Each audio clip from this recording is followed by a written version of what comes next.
Hello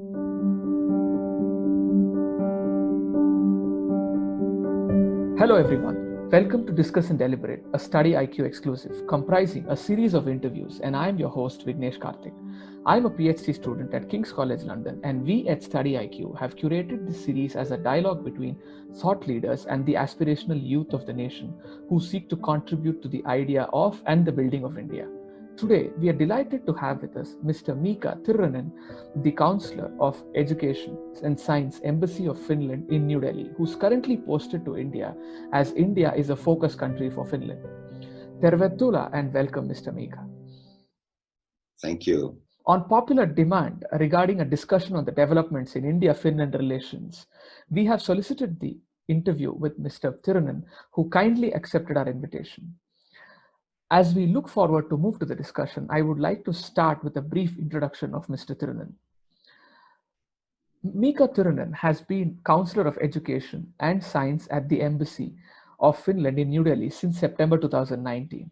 He has a PhD in molecular genetics and studied the genetic regulation of cell differentiation in the fruit fly.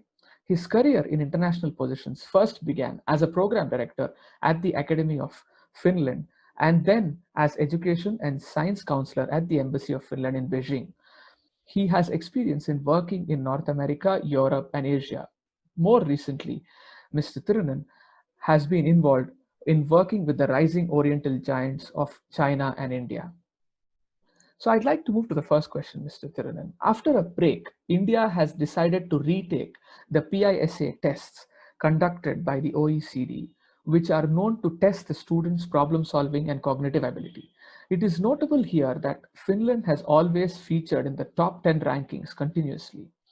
Keeping in mind that Rome was not built in one day, how must India shape its primary education so as to increase its students' problem solving and cognitive ability in the states that lag behind?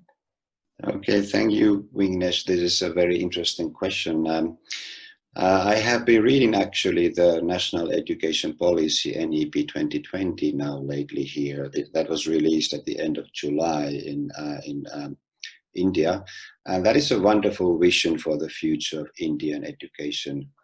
And I think that your authorities have picked up very up-to-date elements from successful education systems globally to reform the Indian system. And now, after reading the document, I think that the vision is there, and the key is now the implementation. So if the authorities succeed in implementing the vision, that would be a healthy and huge leap for the Indian system. So I think, first of all, the emphasis should be now on the implementation side. And secondly, the thumb rule is that you get what you measure. So in order to get students excelling in problem solving, you need to create an assessment which measures these skills, or at least give up evaluating the rote learning capacities of the students. This is the number one thing, to reshape the assessment. Actually, I would suggest to move more towards self-assessment of the students and let them evaluate their strengths and weaknesses by themselves. Moreover, I would say that autonomy, activity, curiosity, and teamwork would be very welcome. And then also, I would say that in any education system, the key for success is the professionalism of the teachers. So highly skilled teachers who can act in autonomous way, and in turn respect the autonomy of the students. So I would say give teachers freedom and creativity, and you will see the same thing flourishing in their students. Give teachers respect, and you will see respected students. And last but not least, I think honestly that the concept of talent should be re-evaluated. In India, not only in India, but I would say that in Asia more largely, there is a lot of talk about talents. And there's a kind of assumption that others are more talented than the others. And this is a bit problematic notion, I would say, because everyone has some talents, each and every one of us. Otherwise, we would not survive. So finding out and enhancing these talents is the foundation of any sustainable education system. Otherwise, I think there is no point in educating anybody, actually. So I hope this was answering your very clever question. Thank you. In fact, thank you very much, Dr. Tirronen. In fact, this is exactly what I was looking at also. So on that note, I'd like to move to the second question again, which is, with the World Happiness Report, as published by the United Nations Sustainable Development Solutions Network, declaring Finland as the happiest country in the world for the third time in a row, a lot of Indian students and working professionals have chosen Finland as their study and or work destination. Can you talk about the offerings that Finland has for the students and working professionals, and plans for near future, if any? Yes, first of all, we are happy to be happy and also happy to share this happiness with Indian students and experts who would be interested to come to Finland and start a career here. We are also happy to note that Finland has remained a safe country even in the middle of the global pandemic now. It is actually one of the safest places to be currently. And this is a very attractive thing, actually, I think, to many students and families who are considering to send their children to study abroad. We in Finland, we have a multi-ministerial program called Talent Boost, where we are reforming our own service system to serve better the community of foreign students and experts who are seeking study and work opportunities in Finland. Actually, sometimes I think that Finland is the best kept secret when it comes to places where to study and work. It is partly our own fault, as we have not been very smooth in marketing our assets, unlike many other peer countries in Europe and globally. For instance, let me mention one thing. I think that only very few know that the Finnish higher education students are #1 in scientific literacy, as studied by the Universitas 21 survey. So not only K-12 as indicated by PISA survey, but also the higher education system is very successful when measured by the learning outcomes. The key is that if you value learning over anything else, Finland is the place to go. Of course, we know that in many countries and areas, like in Asia, also the reputation and image is very important element when choosing the study place. But if you look at the substance and how well students really learn, then Finnish system actually is at the top of the world. To promote our study and work options, we have launched a webinar series this fall called Future is Made in Finland, where we promote the excellence of Finnish education and innovation system. Finland normally, if you look at the innovation rankings in Europe and globally, is also among the top countries. Usually all Nordic countries actually are very top. Also UK and Netherlands and Switzerland are the usual suspects in those rankings. Anyway, in this Future is Made in Finland webinar series, we have altogether seven episodes with pretty exciting content. We are focusing on certain excellence areas of Finnish research. Although we are a small country, it amazes me sometimes that in certain areas we are actually world leaders, like for instance 6G. We all know 5G is now coming and it is gonna take over in everywhere basically. But in Finland they already developed the next generation 6G and being the leading team actually globally. And then in quantum computing also Finland is in Europe very strong. And then there are also other areas. So we have a lot of things to offer in excellence in research and also in study side, and then of course in exciting working places. So good way to get an idea is to follow this webinar series.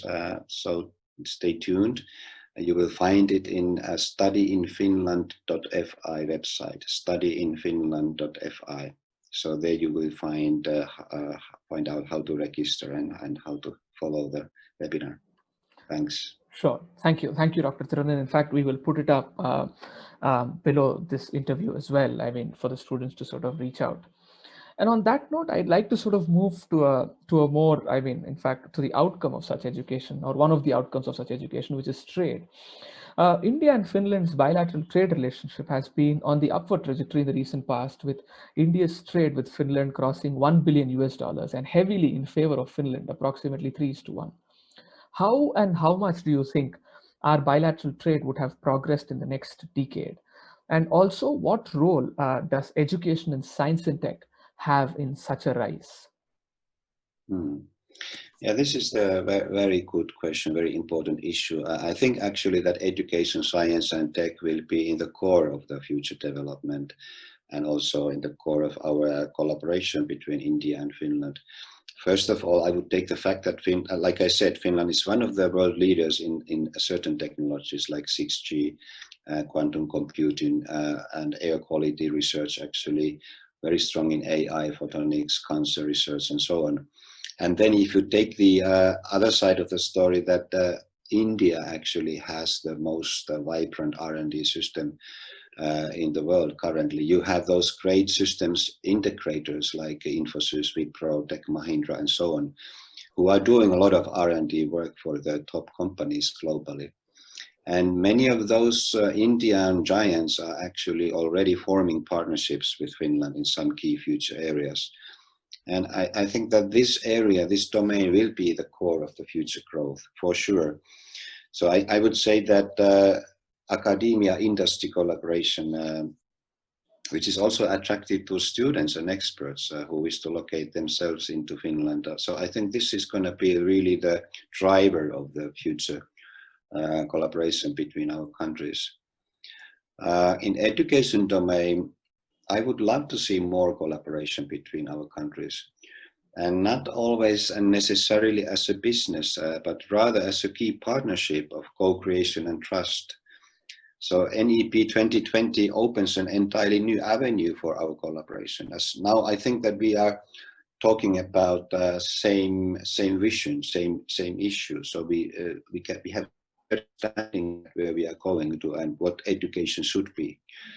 So I think although our cultures are different in education, but still now we share the vision, I think that it should help us to collaborate and co-create solutions together. That's great. Thank you. Thank you very much, Mr. Tirronen. In fact, I'd like to move to the next question on this note, which is in fact, I'm going to quote from a book written by a professor here. The book, Finland, India, Business Opportunities, Connecting the Swan and the Elephant by Professor Ajit N. Mathur from the IIM Ahmedabad, proposes an institutional bridge between the countries. And the book says, and I quote, deeper engagement with than what FinNode could promote can be fostered by designing an institutional bridge that makes connections between enterprises, governments, and academia in both countries, Finland and India. A new type of tripartite or tripolar institution with representation from government, business, and academia from two countries together for promoting bilateral economic relations is possible to visualize between any pair of countries, but only an institution can effectively interface with other institutions. The absence of such institution that the book produces fragmentation on the Indian side while dealing with a well-coordinated institutional initiatives from the Finnish side. What is your take on the proposed idea, Dr. Tirronen? Yeah, like I said, I see a lot of opportunities in academia to business collaboration in the future. That is certainly the axis to be strengthened. And certainly the link and dialogue with the government is pivotal in keeping the joint schemes in line with real opportunities. So it's very important. So in that sense, this proposal is very, very important. I fully agree. But of course, then the question that what would be the best way or best structure to realize this, then I don't know. Joint institution, whatever it means here, it sounds very ambitious initiative and certainly an interesting one, of course. So I think this should be studied further to make an educated opinion on this proposal. I'm sorry that I don't know too well this the rationale behind this proposal and this thinking that this is interesting. But of course, there's always a challenge when you take the government into or inside such an institution. Then it's a challenge. It's very ambitious, and therefore I think that what I can say for sure is that the axis between academia and business is pivotal. It's very important, and also the dialogue and connection to government, that is certainly very important. But what is the right structure? That's another question, and I don't have any clear answer to that. Sure. Thank you, Dr. Tirronen. In fact, on that note, I'd like to move more onto the lines of values within education. A few voices in India observe that a country like Finland is being applauded for having the best education system in the world these days. They believe it is because Finland teaches their children to face struggles and not to score in an examination. Just the way Finland has values of their country in their education system, India too should have Indian values in our education system, is what such people propose. However, American author William Doyle mentioned that these are global education best practices and not just cultural quirks applicable only to Finland. In your opinion, can you reconcile these two viewpoints and tell us what defines an education system in your opinion, or what should define an education system in your opinion? This is a very fascinating question. First of all, I would love to say that when people talk about Finnish education, I usually like to say that I'm not sure if we have any Finnish education, actually. We just have a common sense education. So the thing is that Finns have just taken the elements that we all know and which have been studied everywhere, like in other countries, which have been proved by a bunch of scientists here and there. Finland is just a rare system that it has taken these elements together and made a new and very advanced combination. And that makes it unique, but it is not basically Finnish, actually. So in that sense, I fully agree with those comments above. And also I agree that education is about the values of surrounding society, and how else it could be. So actually to truly change the educational practices, you have to change the values for that matter, if change is what is needed. So in other words, it's not possible to educate in a way which is in conflict with the values of the community or the society. And but on the other hand, education has certainly a transformative power, kind of plugged in already. It is embedded into education. And human nature shares a lot of universal elements, as we belong to the same species. I think we are not that different at all. So cultures and customs are different, but the human nature maybe not at all. So here we see an interesting contradiction in terms. So cultures that are adaptations to existing conditions and traditions, and yet the human nature, human mind, human biology, human psychology, which is the same, that is very flexible and adaptive. So to take an Indian student, for instance, and put her into a Finnish classroom, so I'm sure that she will do perfectly well pretty soon, even shine there, and vice versa. But if you try to take a Finnish teacher to an Indian classroom and to expect the students behave like in Finland, that is not going to happen anytime soon, because the surrounding community is Indian, full of Indian habits, values, traditions, and so on. So, but after saying this, I'm the biggest fan of mixing elements from different cultures, bringing them together. And actually, I'm very fascinated here by many things in Indian culture and educational ethos. And I would love to see these elements taken into Finnish classrooms as well. So, like spirituality, meditation, mindfulness, respect of the elderly, and so on. It's a long list. So, yeah, I think we have to learn from each other. Cultures are different. They have to be different. They cannot be the same. I mean, the surrounding, the conditions are different. Tradition is different. But at the same time, in the middle of this, the human mind, human nature is very similar, actually. It's just adapted to the conditions, but it can adapt to other conditions as well. But the surrounding and the culture cannot change quickly. So this is my understanding, and I don't claim that I'm an expert in education. I feel myself that I'm still the same young fruit fly scientist that I used to be. So you have to remember that I'm not an expert in this, but I love to think about this topic. It's really fascinating thing. Thank you. In fact, that was in fact very nuanced, and that was in fact a good response, Dr. Tirronen. I'd like to sort of move to the next question, which is a new Nordic school. In fact, the Finnish education system supplier has joined hands with several Indian educational operators, including Polar Education, to open schools across major cities like Mumbai, Delhi, and Bengaluru.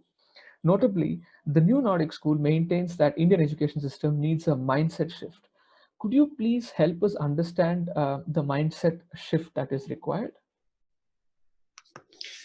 Yeah, actually, I don't know too well what kind of mindset shift the new Nordic school is referring to.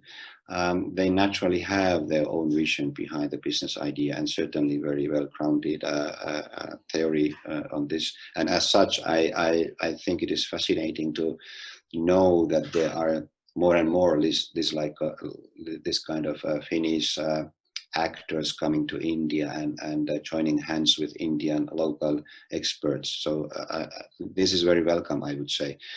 But I'm not so eager to talk about the need of a mindset shift in India, although I understand that the education system here, like everywhere, also in Finland, would benefit of many reforms. I wish to appreciate the fact that almost any improvement that I could depict can already be found in the NEP 2020 in this new education policy and in other vision documents of Indian education. So I would say that the mindset shift is already there, but how to implement this? How to support students, parents, teachers, schools, authorities, etc. And this is the question. How to help people achieve what they want to achieve. And actually, at the end of the day, this is a very universal question, and it's not just so much specific to India. Anyway, I think change will be done with small steps, like take literacy in India among the girls, for instance. It's improved dramatically during the last decades. So literacy rate. And yet it could be even better. You can always improve. But I would say that sometimes the biggest change is to appreciate the thing as it is, which doesn't mean that you should not change anything. But I'm just talking about organic, natural change, which you could call also development. So I'm pretty trustworthy that after you have this kind of vision in place in India, change will come. It is already there, partly there, and it will come. But it will also take time because this vision is very ambitious. It's very unique, and it takes India to to the next level in its education thinking. But this is a huge country. This is actually like a continent. It's not only a country, it's a continent. And to change a continent, it takes some time. So when we talk about mindset shift, we cannot expect miracles. We just have to go step by step, but be very ambitious at the same time that we really wish to achieve what we are aiming at. Thank you. In fact, thank you, Dr. Tirronen. In fact, for that very balanced and encouraging answer, if I may say. I'd like to sort of go on next to the COVID situation, and then an interesting finding that I just come across, which is Finland is the second country and first in the EU to use dogs to sniff out COVID cases after the United Arab Emirates. So could you please elaborate on the success of the method and at the same time the viability of sharing and replicating the practice in a country like India? Yeah, I love this news actually when I learned this. I love the fact that we can use animals like dogs, our best friends, and appreciate the abilities that they have and we don't have. They are much better in so many ways, even better than our devices. And So this is the lesson number one, that we could actually utilize much more of these kind of animals, pets, and so on. And the second thing is that how human, how smooth this kind of testing method is. If when I go back to Finland, I would love to take this kind of COVID test rather than some stick that they put to your nose. You know, it's not that nice feeling. Instead of a dog sniffing you. So this is a very good example of innovative thinking and looking not beyond the sea, but I mean to those ones who are next to you, like your dogs, and educate them to do this kind of task. What is amazing here is that they just need few molecules to smell it correctly, even less than the diagnostic methods. So it's amazing. When it comes to India, why not? I mean, there are a lot of dogs in India, and I'm sure that you can teach them in India as well. So I hope really that this kind of method, not only in this COVID, but in other diseases as well, because many other diseases cause the same kind of alteration in the molecular composition, which the dogs are able to sense. So yeah, I actually welcome this kind of development very much. In fact, thank you very much for pointing out that animals are our really best friends. I remember that rats have help the Africans manage tuberculosis or diagnose tuberculosis, and then even sniff out landmines for us. So I think truly animals are or can be used, I think. And on that note, I'd like to sort of move to the last question of our interview, which is, could you please share your closing remarks or your thoughts with the student community at large that are going to be watching you? Okay, thank you. It's so lovely to have this opportunity to share with the students. Actually, I feel many times the same as when I was a young genetics student in the University of Helsinki, learning new things. It's the same now here when I'm in India. I can tell you that just a few months ago, I visited in an institute where they knew that I used to be a fruit fly scientist. So they took me to their fruit fly laboratory, where I was able to see my favorite mutant fly called Antennapedia with legs in the place of antenna. That's an astonishing homeotic mutation and very famous in the genetics textbooks. I could not believe the fact that I had come to the other part of the world, to India, to see my favorite mutation that I was teaching hundreds of times in the university when I was a young scientist. This was so impressive. And that we are the same. Wherever I go, I will find the same thing, the thing that I love, because there also other people are there who love the same thing, as we are the same. So that was the message. And so, I mean, that you can feel safe in finding new places, because you will always face the thing that you like the most. Meeting with students is the best thing in my job. I would be bored to death without this connection and opportunity to meet students, fresh minds, fresh visions, ambition, energy, and skills. It's so much better than anything else in my working life, which is not bad at all. Please don't take it that way. So I think keep on dreaming, doing, exploring, keep on going to new places, and you will find the thing that you love the most. It will always be with you, and you will not lose it. So thank you. Thank Take you. care. Thank you very much, Dr. Tirronen. In fact, if not anything, apart from the kind of knowledge that you just shared with us, the most important message is fraternity that you sort of shared. We're all the same. We could sort of live together, etc. And which I think is a very important message for today, at least, or for all times. Thank you very much for your time, Dr. Tirronen. And then it's been a pleasure talking to you. Thank you very much. Thank you for having me.